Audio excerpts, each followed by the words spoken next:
Hello guys, good morning. तो previous lecture के अंदर हमने बच्चों एक्सरसाइज 1.5 कंप्लीट कर ली थी। आज बच्चों हम एक्सरसाइज 1.6 करेंगे। तो इसमें बच्चों आपको 1.6 करने से पहले मैं कुछ इम्पोर्टेंट रिजल्ट बता देता हूं बच्चों। Some important result.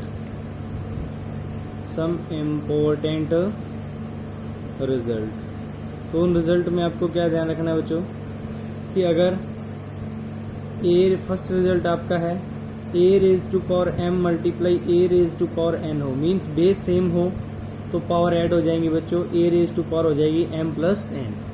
तो ध्यान रखना फर्स्ट रिजल्ट ये है आपका कि a raise to power m plus multiply a raise to power n multiply हो और बेस मीन्स बेस सेम हो तो पावर ऐड हो जाएंगी। और इसी टाइप से a raise to power m divide में a raise to power n हो, यहाँ बेस सेम हो पावर mn हो तो पावर माइनस हो जाती है बच्चों। m में से क्या माइनस हो जाएगी आपकी, n माइनस हो जाएगी। उसके बाद बच्चों थर्ड रिजल्ट है इसके अंदर, अगर a raise to power m raise to power n हो तो पावर की मल्टीप्लाई हो जाती है, a raise to power m multiply n हो जाएगा। इस रेज टू पावर n हो तो पावर की क्या हो जाती है, मल्टीप्लाई हो जाती है, means a raise to power m multiply क्या हो जाएगा बच्चों, n हो जाएगा। उसके बाद फोर्थ क्या है बच्चों, if a raise to power क्या है m है और b raise to power m है, मीन्स पावर सेम है बेस डिफरेंट है, मीन्स पावर क्या है सेम है और बेस क्या है बच्चों अलग अलग हैं, तो बेस की मल्टीप्लाई हो जाएगी पावर वही रहेगी, बेस की मल्टीप्लाई हो जाएगी बच्चों और पावर क्या रहेगी वही रहेगी। तो ध्यान रखना ये भी इंपॉर्टेंट रिजल्ट है, अगर आपके बेस डिफरेंट है और पावर सेम है तो पावर सेम ही रहेगी और बेस की क्या हो जाएगी मल्टीप्लाई हो जाएगी। तो इस बेस्ड के ऊपर, इन रिजल्ट के बेस के ऊपर जो आपकी पूरी की पूरी एक्सरसाइज 1.6 है वो है बच्चों। तो उसमें क्या है देखिए, फर्स्ट क्वेश्चन में क्या बोला गया है कि 64 रेज टू पावर 1/2 है।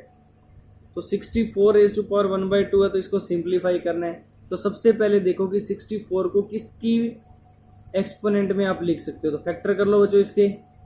32 आ जाएगा, 2 पे फिर 16 आ जाएगा, 2 पे फिर 8 आ जाएगा, 2 पे फिर 4 आ जाएगा, 2 पे फिर 2 आ जाएगा और 2 पे फिर 1 आ जाएगा। तो देखिए 1 2 3 4 5 6, तो आप 64 को लिख सकते हो 2 रेज टू पावर 6।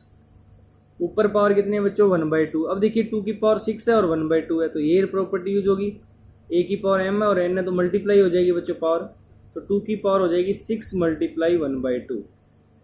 2 की पावर कितनी हो जाएगी बच्चों 6 मल्टीप्लाई 1/2, तो ये 2 6 से कट होके 3 आ जाएगा, तो ये आ गया 2 की पावर 3 और 2 रेज टू एक्सपोनेंट 3 आ गया तो आपके पास कितना होता है 8।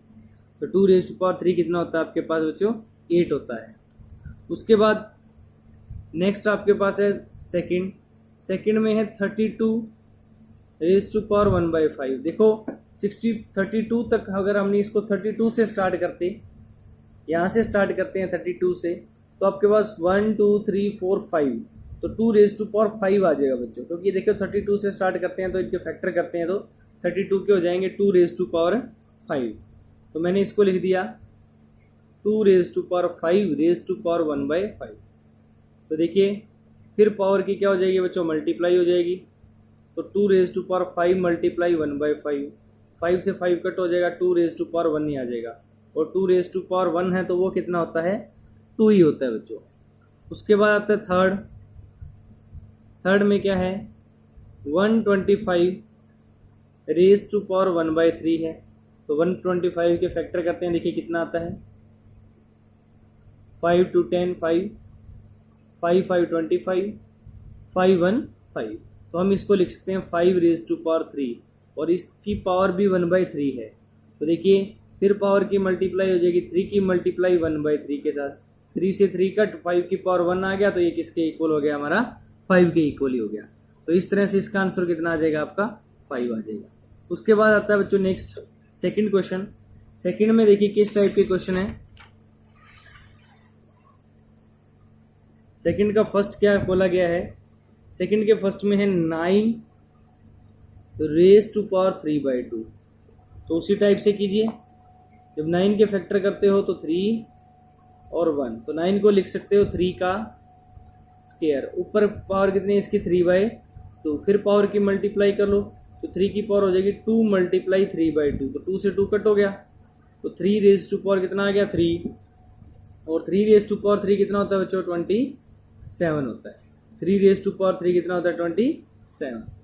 उसके बाद सेकंड पार्ट में 32 रेज़ टू पावर है 2/5, तो 32 को हमने लिखा था पीछे 2 रेज़ टू पावर 5 लिखा था, और उसकी पावर आ गई 2/5, तो मल्टीप्लाई कर लो पावर्स की पावर से, 5 × 2/5, तो 5 से 5 कट हो गया, तो 2 रेज़ टू पावर 2 आ गई, और 2 रेज़ टू पावर 2 कितना होता है 4, तो 2 रेज़ टू पावर 2 आपके पास हो जाएगा 4।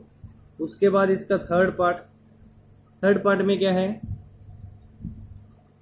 16 रेज़ टू पावर 3/4, तो 16 को क्या लिख सकते हो आप, जब 16 के फैक्टर करते हो तो 2 रेज़ टू पावर 4 लिख सकते हो, जैसे ये आ गया 4 आ गया 2 आ गया 1 आ गया, तो 1 2 3 4, तो 2 रेज़ टू पावर 4 लिख सकते हो आप इसको 2 रेज़ टू पावर 4 लिख लो, और ऊपर है 3 रेज़ टू पावर 4, तो पावर से पावर मल्टीप्लाई, 4 × 3/4, 4 से 4 कट हो गया, 2 रेज़ टू पावर 3, तो कितना आ जाएगा बच्चों आपके पास है 8 आ जाएगा ये।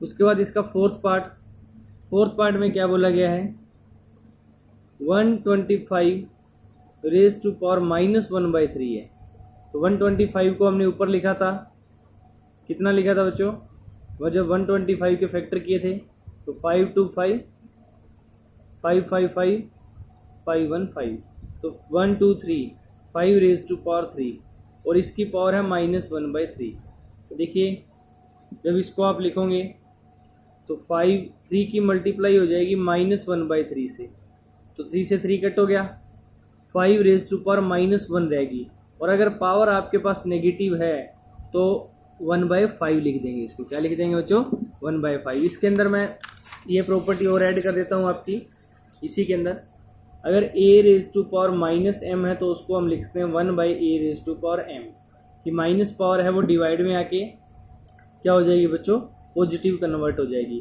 फिर इसी की एक प्रॉपर्टी और लिखता हूँ, अगर a raise to power m है और b raise to power m है, पावर सेम है, तो बच्चों a और b डिवाइड हो जाएंगे और पावर सेम ही रहेगी, a b पावर क्या रहेगी सेम रहेगी बच्चों। उसके बाद इसके अंदर मैं आपको एक प्रॉपर्टी और ऐड कर देता हूँ कि अगर आपके पास a और b की पावर बच्चों आपके पास नेगेटिव है -m है, तो आप इसको क्या लिख सकते हो b/a की पावर पॉजिटिव m हो जाएगी बच्चों, b/a की पावर क्या हो जाएगी आपकी पॉजिटिव m हो जाएगी, क्योंकि देखिए ये इन्वर्स है, ये डिवाइड में आएगा 1/ab, और ये पावर ये अपोजिट हो जाएंगे फ्रैक्शन, b/a हो जाएगा और पावर क्या हो जाएगी आपकी पॉजिटिव कन्वर्ट हो जाएगी, तो ध्यान रखना यह भी इम्पोर्टेंट है बच्चों। उसके बाद आता है हमारा इसी का जो हम क्वेश्चन नेक्स्ट थर्ड क्वेश्चन है। थर्ड क्वेश्चन में क्या कहा गया, सिंप्लीफाई करना थर्ड में भी, 2 रेज़ टू पावर 2/3 है मल्टीप्लाई 2 रेज़ टू पावर 1/5 है, तो यहाँ देखिए कौन सी प्रॉपर्टी यूज होगी, यूजिंग बेस सेम है a raise to power m multiply a raise to power n, क्योंकि बेस सेम रखे हैं मैंने, वो इक्वल होता है बेस पावर क्या हो जाएंगी इसकी ऐड हो जाएंगी, तो ऐड कर लीजिए 2 रेज़ टू पावर हो जाएगा 2/3 + 1/5, दोनों ऐड हो गए, और 2/3 + 1/5 को जब आप ऐड करते हो तो देखिए ऐड करने पे कितना आता है, तो पहले इनको ऐड कर लेते हैं, ऐड करेंगे तो 2/3 + 1/5, तो एलसीएम आ जाएगा 15, 5 की 2 से मल्टीप्लाई 10 हो जाएगा, क्योंकि ये दोनों सेम टेबल में है नहीं, सेम टेबल में नहीं होते तो ध्यान रखना बच्चों डायरेक्ट मल्टीप्लाई करो, 5 की 2 से मल्टीप्लाई और 3 की 1 से मल्टीप्लाई, कितना आ जाएगा 13/15, तो ये आ जाएगा 2 रेज़ टू पावर 13/15, ये ब्रैकेट में लिख देना, क्योंकि इसके यहाँ सामने लिख देना, यहाँ पे ब्रैकेट के अंदर ये लिख देना, इसकी पावर आ जाएगी 2 रेज़ टू पावर 13/15। उसके बाद सेकंड पार्ट है इसका, सेकंड पार्ट में क्या है 1/3 क्यूब और पावर टोटल की कितनी है बच्चों 7 है। तो ये आपके यूजिंग यहाँ कौन सी प्रॉपर्टी यूज़ करेंगे हम a raise to power m raise to power n। तो देखिए m और n की मल्टीप्लाई हो जाएगी, a रेज टू पावर क्या हो जाएगी आपकी mn हो जाएगी। तो यहीं वही सेम प्रॉपर्टी है। तो 1 की पावर तो कितनी 1 नहीं आता है, 3 की पावर हो जाएगी 3 मल्टीप्लाई 7। तो ये आ जाएगा 1/3 की पावर हो जाएगी 21। कितनी हो जाएगी बच्चों यहाँ पे 21 हो जाएगी। और अगर इसको आप एक्सपोनेंट को ऊपर लेके जाओगे तो 3 की पावर हो जाएगी -21। 3 की पावर कितनी हो जाएगी आपके पास -21 हो जाएगी। तो ध्यान रखना बच्चों यहाँ पे कितना आ जाएगा ये 3 रेज टू पावर -21। उसके बाद आता है थर्ड पार्ट में है 11 रेज टू पावर 1/2 डिवाइड में है 11 रेज टू पावर 1/4। तो देखिए बेस सेम है, तो यहाँ क्या यूज़ करेंगे हम using a raise to power m divide में a raise to power n। तो वो इक्वल होता है बच्चों a raise to power m minus n के। तो यहाँ है 11 रेज टू पावर, तो आपके पास आ जाएगा 11 रेज टू पावर 1/2 माइनस 1/4। तो अब इसको माइनस कर लो 1/2 और 1/4 में से। अब ये सेम टेबल में है, सेम टेबल में तो इनमें बड़ा 4 है तो 4 एलसीएम आ जाएगा। 4 एलसीएम आ जाएगा तो देखिए कितना आता है, इसके डिवाइड में 4 है वो तो एज इट इज रहेगा, और 4 को 2 से डिवाइड करते हो तो 2 ही आता है। 2 की मल्टीप्लाई 1 से 2 और 4 के डिवाइड में 4 है तो ये 1 नहीं आ जाएगा। तो माइनस किया तो आपने 2 माइनस 1 1 डिवाइड में कितना रह गया 4। तो आपके पास 11 रेज टू पावर कितनी बची बच्चों 1/4 बची। 11 रेज टू पावर कितनी बच गई आपके पास 1/4। इसका आंसर आ जाएगा 11 रेज टू पावर 1/4। और उसके बाद आता है इसका फोर्थ पार्ट। फोर्थ पार्ट में क्या पूछा गया है, फोर्थ पार्ट में पूछा गया बच्चों 7 raise to power 1/2 multiply 8 raise to power 1/2। तो यहाँ देखो बेस डिफरेंट है लेकिन पावर सेम आ गई। बेस डिफरेंट है तो देखिए मैंने पीछे बताया था आपको कि अगर बेस डिफरेंट हो और पावर सेम हो तो दोनों बेस की मल्टीप्लाई हो जाती है, पावर वही रहती है। तो यहाँ आपका क्या रहेगा, देखिए क्या यूज़ करेंगे हम using a raise to power m and b raise to power m। Base different है पावर सेम है तो a multiply b raise to power m, इन दोनों की मल्टीप्लाई कर दो बेस की और b raise to power m आ जाएगी। तो देखो मल्टीप्लाई करते हैं इनकी, तो यहाँ हो जाएगा 7 मल्टीप्लाई 8 रेज टू पावर हो जाएगी 1/2। तो देखिए 7 और 8 की मल्टीप्लाई होगी 56 रेज टू पावर कितनी होगी बच्चों 1/2। तो इस तरह से ये आपका जो एक्सरसाइज 1.6 है वो इस तरह से आप कंप्लीट हो गई है बच्चों आपकी। इसमें आपका जो पूरा का पूरा मैंने डिटेल से आपको रेशनल नंबर इरेशनल नंबर के बारे में बता दिया, रिप्रेजेंटेशन बता दिया √2 √3 √5 की। तो ये इंपॉर्टेंट क्वेश्चन बनते हैं जिसमें फिर आपके आज जो कल हमने सिंप्लीफिकेशन किए थे, आज ये सब कुछ रिजल्ट बेस्ड किए हैं, तो इनको अच्छे से पढ़ना बच्चों। और इसके साथ ही जो आपका ये चैप्टर नंबर 1 है वो भी कंप्लीट है। अब हम बच्चों नेक्स्ट चैप्टर सेकंड चैप्टर करेंगे नेक्स्ट लेक्चर के अंदर। तो तब तक कि आपका ये फर्स्ट चैप्टर आप रेडी करो, इसकी अच्छे से नोटबुक बना लो, फेयर नोटबुक, और उसके अंदर साफ साफ राइटिंग के अंदर आप इसको नोट कर लो। उसके बाद जो आपके पास इसमें चैप्टर में कुछ इंपॉर्टेंट डिस्कशन मैं आपको बता देता हूँ बच्चों। इम्पोर्टेंट जो है तो रिप्रेजेंटेशन इम्पोर्टेंट है बच्चों, जैसे √3 √5 √7 की रिप्रेजेंटेशन। तो रिप्रेजेंटेशन इंपॉर्टेंट है, उनको नंबर लाइन के ऊपर रिप्रेजेंटेशन करना इंपॉर्टेंट क्वेश्चन बनते हैं।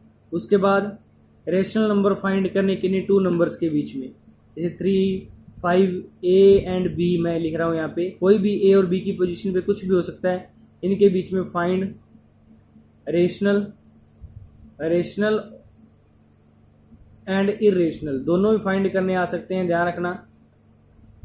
तो इन दोनों के बीच में a और b के बीच में रेशनल और इरेशनल फाइंड करना। फिर आपका रेशनलाइजेशन इंपॉर्टेंट है, क्योंकि रेशनलाइजेशन भी मैंने इसके अंदर बताया बच्चों आपका। तो रेशनलाइजेशन बहुत इंपॉर्टेंट टॉपिक है इसका। उसके बाद बच्चों इसके अंदर जो आपके रेशनल नंबर प्रूव करना इंपॉर्टेंट है, रेशनल नंबर प्रूव, या इनको P/Q फॉर्म में लिखना, या फिर हम कह सकते हैं P/Q फॉर्म में लिखना। वो इम्पोर्टेंट है। जैसे वो हमने किया था ना बच्चों, मल्टीप्लाई बार लगाओ, 1 नंबर के ऊपर बार है तो आप उसको रिपीट 10 से मल्टीप्लाई कर दोगे, 2 नंबर्स के ऊपर बार है तो 100 से मल्टीप्लाई, तो वो बहुत इंपॉर्टेंट क्वेश्चन है। उसके बाद इसके अंदर बच्चों फॉर्मूला बेस्ड जो भी क्वेश्चन है, formula based simple formula a plus B whole square, a minus B whole square, okay, a plus B cube, a minus B cube, ये फॉर्मूला बेस्ड क्वेश्चन है, ये इंपॉर्टेंट है। और आज का टॉपिक जो हमने किया है इम्पोर्टेंट रिजल्ट बेस्ड जो भी है, इम्पोर्टेंट रिजल्ट बेस्ड, ये भी इम्पोर्टेंट है। आज का जो टॉपिक हमने किया है इम्पोर्टेंट रिजल्ट बेस्ड, तो इसमें ये कुछ क्वेश्चन हैं जो आपके इम्पोर्टेंट बनते हैं बच्चों इसके अंदर। हाँ, विजुअलाइजेशन, किसी नंबर को विजुअलाइज करना, नंबर लाइन के ऊपर कैसे विजुअलाइज करेंगे, वो भी एक इम्पोर्टेंट क्वेश्चन बनता है बच्चों इसके अंदर। तो इस तरह के कुछ इम्पोर्टेंट क्वेश्चन है जो मैंने आपको बता दिए हैं, तो इनको अच्छे से आप बच्चों माइंड में रखना है। तो नेक्स्ट लेक्चर के अंदर फिर मिलते हैं बच्चों नेक्स्ट टॉपिक के साथ। Thank you, have a nice day.